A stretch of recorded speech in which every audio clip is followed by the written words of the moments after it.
ನಾಲ್ಕನೇ ದಿನದ ಪಾದಯಾತ್ರೆಯಲ್ಲಿ ವಿಧಾನ ಪರಿಷತ್ ಸದಸ್ಯ ಸಿ.ಟಿ. ರವಿ ಪಾದಯಾತ್ರೆಯಲ್ಲಿ ಸೇರ್ಪಡೆಯಾಗಿದ್ದಾರೆ. ಟಿವಿ ಜೊತೆ ಸಿ.ಟಿ. ರವಿ ಅವರಿದ್ದಾರೆ. ಸಿ.ಟಿ. ರವಿ ಅವರೇ, ಆರೋಪ ಇರುವಂಥದ್ದು ಬಿಜೆಪಿ ಸರ್ಕಾರದ ಅವಧಿಯಲ್ಲೇ ಮುಖ್ಯಮಂತ್ರಿಗಳ ಪತ್ನಿಗೆ ಸೈಟ್ ಅನ್ನು ಕೊಟ್ಟಿರುವಂಥದ್ದು ಅನ್ನುವಂಥದ್ದು. ನೀವೇ ಸರ್ಕಾರದ ಅವಧಿಯಲ್ಲಿ ಸೀಟ್ ಕೊಟ್ಟಿದ್ದೀರಿ, ಈಗ ನೀವೇ ಪಾದಯಾತ್ರೆಯನ್ನ ಮಾಡ್ತಾ ಇದ್ರಿ. ಅವರು ಸರ್ಕಾರದ ಅನುಮತಿ ಪಡೆದು ಕೊಟ್ಟಿದ್ದಾರಾ? ಸರ್ಕಾರದ ಅನುಮತಿ ಇಲ್ದಲೇ ಕೊಟ್ಟಿದ್ದಾರೆ. ಮತ್ತು ರಿಜಿಸ್ಟರ್ ಆಗಿರೋದು ಯಾವಾಗ? ಬಿಜೆಪಿ ಸರ್ಕಾರದ ಅವಧಿ ಇಲ್ಲ ರಿಜಿಸ್ಟರ್ ಆಗಿರೋದು ಇವರ ಅವಧಿಯಲ್ಲೇ ರಿಜಿಸ್ಟರ್ ಆಗಿರೋದು. ಮತ್ತು ಡಿನೋಟಿಫಿಕೇಶನ್ ಆಗಿದ್ದು ಯಾವಾಗ? ಇದ್ರ ಹಿಸ್ಟ್ರಿ ಯಾವಾಗಿಂದ ಶುರುವಾಗುತ್ತೆ? ಇದು ಹಿಸ್ಟ್ರಿ 1998ರಲ್ಲಿ ಯಾವಾಗ ಸಿದ್ದರಾಮಯ್ಯನವರು ಉಪಮುಖ್ಯಮಂತ್ರಿ, ಮೈಸೂರು ಜಿಲ್ಲಾ ಉಸ್ತುವಾರಿ ಸಚಿವರಾಗಿದ್ದರು, ಜೆ.ಎಚ್. ಪಟೇಲ್ರು ಮುಖ್ಯಮಂತ್ರಿಯಾಗಿದ್ದರು. ಆ ಕಾಲದಲ್ಲಿ ಡೆವಲಪ್ ಆಗಿ ಆಲ್ರೆಡಿ 6-1 ಆಗಿ 3,24,000 ರೂಪಾಯಿ ಹಣವನ್ನು ಕಟ್ಟಿದಂಥ ಯಾರಿಗೆ ಖಾತೆದಾರರಿಗೆ ಖಾತೆಗೆ ಬ್ಯಾಂಕಿಗೆ ದುಡ್ಡು ಕಟ್ಟಿದ್ದನ್ನು, ಬ್ಯಾಂಕಿಗೆ ಅಂತೀನಿ ಕೋರ್ಟಿಗೆ ದುಡ್ಡು ಕಟ್ಟಿದ್ದನ್ನು ಡಿನೋಟಿಫಿಕೇಶನ್ ಮಾಡಿಸ್ತಾರೆ. ಅಲ್ಲಿಂದ ಶುರುವಾಗುತ್ತೆ ಹಿಸ್ಟ್ರಿ.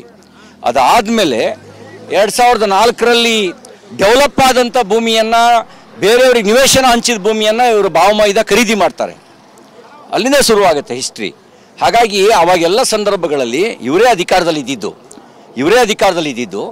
ಕೆಲವೊಮ್ಮೆ ಅಧಿಕಾರಿಗಳು ತಮ್ಮ ಭ್ರಷ್ಟಾಚಾರಕ್ಕೆ ಇಂಥವ್ರನ್ನ ಜೊತೆಗೆ ಇಟ್ಕೊಂಡ್ಬಿಟ್ರೆ, ಸಿದ್ದರಾಮಯ್ಯನಂಥವ್ರನ್ನ ಪಕ್ಕಕ್ಕೆ ಇಟ್ಕೊಂಡ್ಬಿಟ್ರೆ ನಮ್ಗೆ ಕೇಳೋರು ಯಾರು ಅಂತ ಅಂದ್ಕೊಂಡು ಸಿದ್ದರಾಮಯ್ಯನವರಿಗೂ ನೋಡ್ರಿ ನಿಮಗೂ ಪಾಲು ಕೊಡ್ತೀವಿ, ನೀವು ನಮ್ಮ ವಿಷಯಕ್ಕೆ ಬರಬೇಡಿ, ನೀವು ನಿಮ್ಮ ವಿಷಯಕ್ಕೆ ನಿಮಗೇನು ಸಹಾಯ ಮಾಡ್ತೀವಿ ಅನ್ನೋಂಥ ಒಂದು ಹೊಂದಾಣಿಕೆಯ ಭ್ರಷ್ಟಾಚಾರ ಇದೆಯಲ್ಲ, ಇದು ಒಂದು ಕಾರಣ ಇರ್ಬೋದು.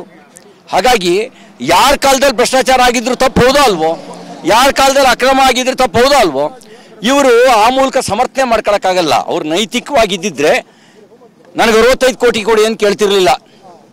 ನೈತಿಕವಾಗಿದ್ದಿದ್ರೆ ನಾನು ಮುಖ್ಯಮಂತ್ರಿ ಇದ್ದೀನಿ, ಎಲ್ಲ ರೈತರಿಗೆ ಅವ್ರ ಖಾತೆಗೆ 65 ಕೋಟಿ ನನ್ನ ಹೆಂಡತಿಗೆ ಕೇಳುವಷ್ಟು ಕೊಟ್ಟ ಮೇಲೆ ನನಗೆ ಕೊಡಿ ಅಂತ ಕೇಳ್ತಿದ್ರು. ಅದು ಬಿಟ್ಟರು ಅವ್ರ ಕುಟುಂಬಕ್ಕೆ ಮುಖ್ಯಮಂತ್ರಿ ಅಥವಾ ರಾಜ್ಯಕ್ಕೆ ಮುಖ್ಯಮಂತ್ರಿ ಅಂತ ಅವ್ರು ಭಾವಿಸಿದ್ರೆ ನನಗೆ 62 ಕೋಟಿ ದುಡ್ಡು ಕೊಡ್ರಿ, ನಾ ಬಿಟ್ಬಿಡ್ತೀನಿ ಸೈಟು ಅಂತ ಹೇಳ್ತಿರ್ಲಿಲ್ಲ. ಅವ್ರು ರಾಜ್ಯಕ್ಕೆ ಮುಖ್ಯಮಂತ್ರಿ ಆಗಿದ್ದರೆ ಅವ್ರು ಯೋಚನೆ ಮಾಡ್ತಿದ್ರು, ಲಕ್ಷಾಂತರ ಜನ ರೈತರು ಜಮೀನು ಕಳ್ಕೊಂಡಿದ್ದಾರೆ, ಅವ್ರಿಗೆ ಪರಿಹಾರ ಸಿಕ್ಕಿಲ್ಲ, ಅವ್ರಿಗೆ ಬದಲಿ ಜಮೀನು ಕೊಟ್ಟಿಲ್ಲ, ಅವ್ರಿಗೆ ಬದಲಿ ನಿವೇಶನ ಕೊಟ್ಟಿಲ್ಲ. ಯಾಕೆಂದ್ರೆ ಅವ್ರು ಯಾರೂ ಸಿದ್ದರಾಮಯ್ಯನವ್ರ ಥರ ಮುಖ್ಯಮಂತ್ರಿಗಳ ಕುಟುಂಬದವ್ರು ಅಲ್ಲ.